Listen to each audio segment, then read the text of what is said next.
Hello everyone. एक जो question query मेरे पास आई स्टूडेंट की वो ये थी कि जो डिफिकल्ट टॉपिक्स इस समय हम फेस कर रहे हैं, चाहे हम सीएसआई नेट जून की प्रिपरेशन कर रहे हो या दिसंबर की प्रिपरेशन कर रहे हो, तो उन टॉपिक्स को कैसे तैयार करें जो टॉपिक्स हमें समझने में डिफिकल्ट लग रहे हैं या हमें समझ में नहीं आ रहे हैं। तो देखिए, अगर आप कोई भी चैप्टर पढ़ रहे हैं और उसमें कोई ऐसा टॉपिक है जो आपको समझ में नहीं आ रहा, दैट मीन्स कि या तो आप किसी से पढ़ रहे हैं या फिर आप खुद पढ़ रहे हैं। तो यही दोनों चीजें हो सकती हैं, ठीक है।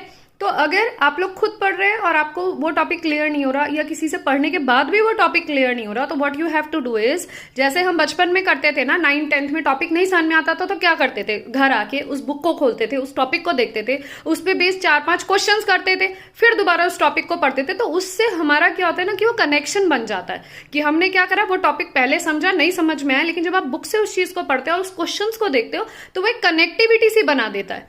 Similarly you have to follow this process in your preparation of competition as well. आपको जो भी टॉपिक नहीं समझ में आ रहा, आप उसके लिए उस पर्टिकुलर, आप चाहे बीएससी की बुक यूज करिए, एमएससी की बुक यूज करिए, अगर आपका वो टॉपिक अवेलेबल है स्टैंडर्ड बुक में तो उसको खोलिए, उसकी थ्योरी को पढ़िए, उसके एग्जाम्पल्स देखिए, आपको वहां से वो टॉपिक काफी हद तक, और ये मेरी श्योरिटी है कि 70 to 75 टॉपिक आपको परसेंट टॉपिक आसानी से समझ में आ जाएगा।